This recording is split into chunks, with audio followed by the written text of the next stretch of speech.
when we consistently judge ourselves by God's standard and look at our own life and are growing in our own walk, then we can point out the sin in another brother if we need to, but we shouldn't be quick to.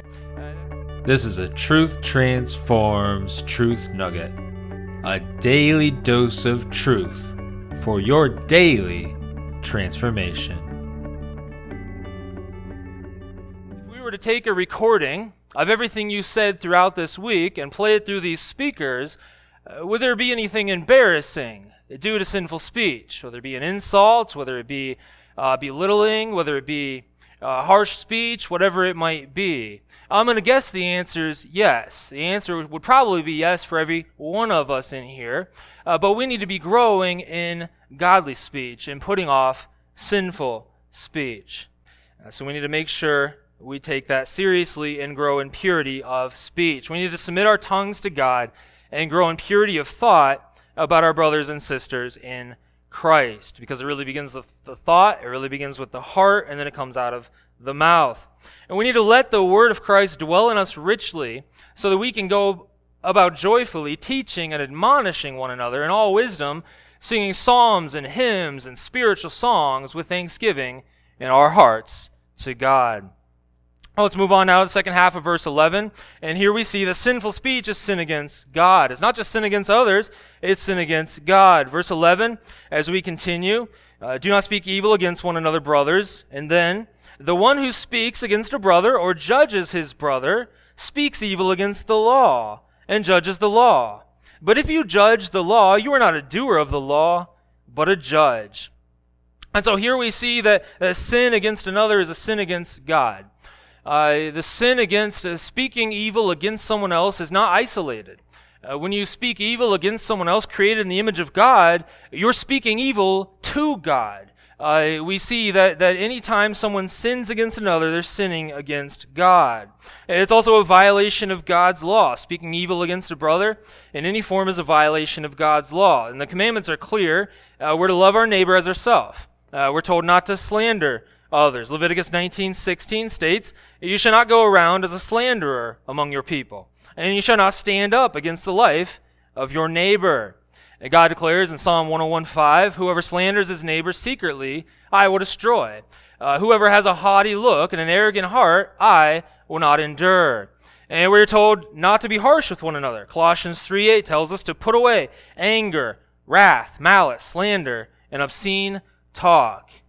And of course, we want to remember what Jesus warned, that one day we will give an account for every careless word that we speak. And then also James said to judge not. He said we're not to judge one another. And it's important to take a moment and just pause at that verse then, because obviously James was thinking of what his brother Jesus said, "Judge not lest you be judged. Judge not lest you be judged." And what that means is that self-righteous, hypocritical judgment. But unfortunately, this is the verse that unbelievers know and like to twist. Anyone living in a great amount of sin loves a verse like this because they can take it out of context. But it does not mean we don't call out sin. In fact, we're called to call out sin. We're commanded to. And in fact, Jesus commanded believers in John 7:24 to judge with right judgment. The point is we use God's standard, and we don't do it out of a hypocritical, self-righteous attitude. He's not saying that you can't go to the church member caught in adultery and point out their sin. He's not saying that you can't go to a professing believer who's a drunkard and point out that the Bible clearly condemns drunkenness. That's actually what Christians are called to do to one another, but we're to do it with a gracious heart. We're to do it with a loving heart. Because for the purpose of restoration, as it says in Galatians 6:1, brothers, if anyone is caught in any transgression, you who are sinful should restore him in a spirit of gentleness. And so what it means is what Jesus said to help us understand what all of this means. To take the log out of our own eye and then we can take the speck out of our brother's eye. It does not say don't take the speck out of your brother's eye. It does not say don't rebuke your brother for living in a sinful manner. It does not say pastors and elders of the church do not conduct church discipline. No, in fact, we're commanded to. We're commanded to do all of those things for the purity of the church, for the testimony of the church, for the salvation of the souls in the church.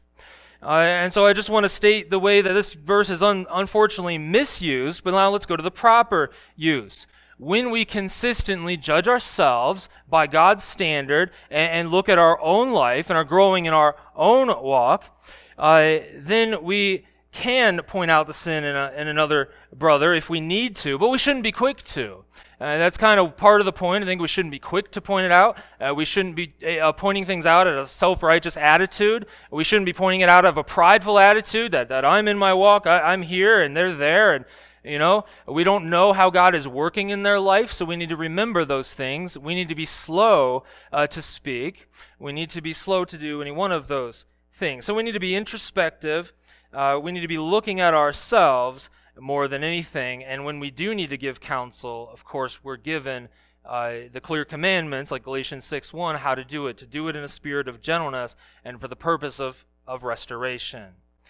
And so the verse is mainly dealing with self-righteous judgment and judgmentalism, which is different than God's judgment. Judgmentalism is creating our own standard, putting our own standard on things. Judgmentalism can even be, they don't do this the way that I think they should do this. That's called criticism, judgmentalism, and that's what it's really getting at more than anything.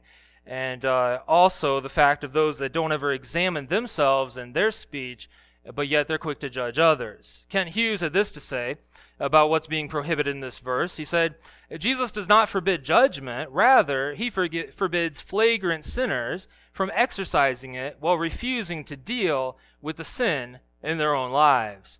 So that's important to remember. We need to constantly be looking at ourselves and certainly not be quick to judge others by human standards, or even to judge others by God's standards if we've not first taken a look at ourselves and are continually looking at ourselves and our sin.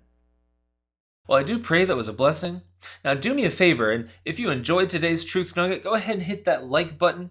That really does help to spread this to more people.